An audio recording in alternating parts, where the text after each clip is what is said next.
শাবনুর রতন এই নামটি শুনে অনেকজনই অবাক হয়ে যাচ্ছে। ছেলে অথচ তার নাম হচ্ছে শাবনুর রতন। অনেকের কাছে এই শাবনুর রতন অপরিচিত, কিন্তু সাকিবিয়ানদের কাছে খুবই পরিচিত একটি মুখ। কারণ কিছুদিন আগে শাকিব খানকে সুপারস্টার মনে করে না, শাকিব খান কোনো লেভেলের স্টার না। শাকিব খানকে বছরে 12টি সিনেমা করার হুমকি দেন এই শাবনুর রতন। তারপর হঠাৎ করে সোশ্যাল মিডিয়া থেকে সাপি হয়ে যান। কি কারণ ছিল সাপি হওয়ার?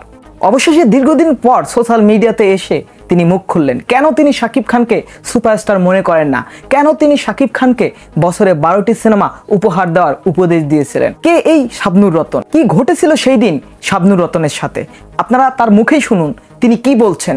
আমাকে এক ধরনের থ্রেট করা হয়েছিল যে সাকিব জাহিদ খানের বিরুদ্ধে কথা বলিস, এমকের বিরুদ্ধে কথা বলিস, কিন্তু সাকিব খানের বিরুদ্ধে কেন কথা বলিস না? হ্যাঁ, সাকিব খানের বিরুদ্ধে কথা বলবি। তো যে কারণে আমি ভয়তে কথাগুলো বলি। ভাইকে সাকিব ভাইয়ানদের কাছে, দর্শকদের কাছে ক্ষমা চাচ্ছি যে আসলে কথাগুলো আসলে ভুল বলেছি। আমি যেমনি বলেছি, আমি পরিস্থিতির শিকার হয়ে বলেছি। তো আপনাদের কাছে আমি ক্ষমা প্রার্থনা যে আপনারা আমাকে ভুল বুঝবেন না, ঠিক আছে? আমি সাকিব ভাইকে অনেক ভালোবাসি। এই 15 বছর আমার যত ইন্টারভিউ দেখেছেন আপনারা সবাই দেখেছেন যে আমি কিন্তু সাকিব ভাইয়ের প্রশংসা করেছি বা ভালো কিছু বলেছি। শুধু একটা ইন্টারভিউতে আমি খারাপ সাকিব ভাইকে নিয়ে আমি কথাগুলো বলতাম না।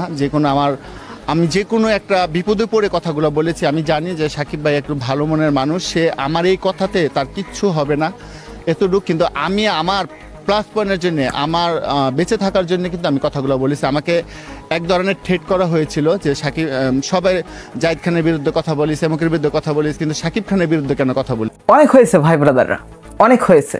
নিজের ভুল নিজে বোঝাটাও অনেক উত্তম কাজ। কেউ যখন ভুল করে তখন কিন্তু তিনি উপলব্ধি করতে পারে না আসলে তিনি ভুল করতে যাচ্ছে, কিন্তু দিন শেষে যদি তার ভুলটা তিনি শুধরে নিতে পারেন, এটাতেই আমরা অনেক কৃতজ্ঞ এবং আমরাও আসলে তাকে ক্ষমা করে দিতে চাই। কারণ একটা সময় যাদের পাল্লায় পড়ে বা যাদের প্রলোভে বা চাপে পড়ে, মানসিক একটা চাপে পড়ে তিনি শাকিব খানকে নিয়ে এরকম বদনাম বা শাকিব খানকে হুমকি ধামকি দিয়ে বিভিন্ন কথা বলেন, শাকিব খানকে সোশ্যাল মিডিয়াতে ছোট করেছেন, গোটা জাতির কাছে অপমান করেছে। আজ তিনি নিজের প্রতি নিজে লজ্জিত, তিনি সাকিবিয়ানদের কাছে ক্ষমা চাচ্ছে। ভাই ব্রাদার, তার আসলেই কোনো এখতিয়ার নেই আমাদের মতো তুচ্ছ সাকিবিয়ানদের কাছে ক্ষমা চাওয়ার।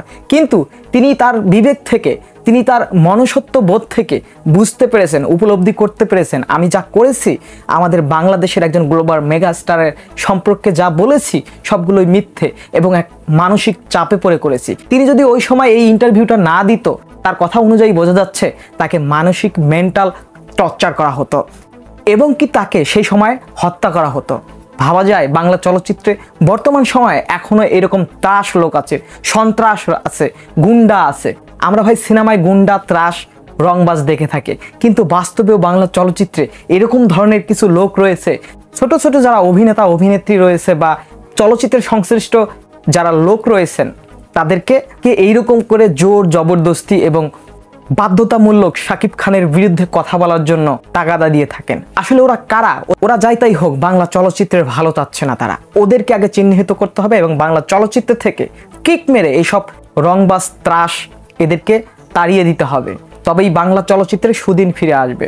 সো ভাই ব্রাদাররা, সবাই তাকে ক্ষমা করে দেবেন, কারণ তিনি আমাদের কাছে ক্ষমা চেয়েছেন। তার সাথে যে রূপ অন্যায় হয়েছে তিনি সোশ্যাল মিডিয়াতে সেটি মেসেজ দিয়েছেন, দুদিন আগে হোক বা পরে হোক। তিনি কিন্তু আমাদেরকে বলেছেন, আমাদের কাছে ক্ষমা চেয়েছেন এবং সুপারস্টার শাকিব খান কি লেভেলের স্টার তিনিও জানেন, কিন্তু তিনি বিপদে পড়ে এই কাজটা করেছেন। সবাই ক্ষমা করে দিবেন তাকে, কারণ আমরা সাকিবিয়ানরা যাকে বুক দেখাই তাকে পিঠ দেখাই না। কথা একটাই, ভাই ব্রাদার রক্তের, টাকা পয়সা কাগজের।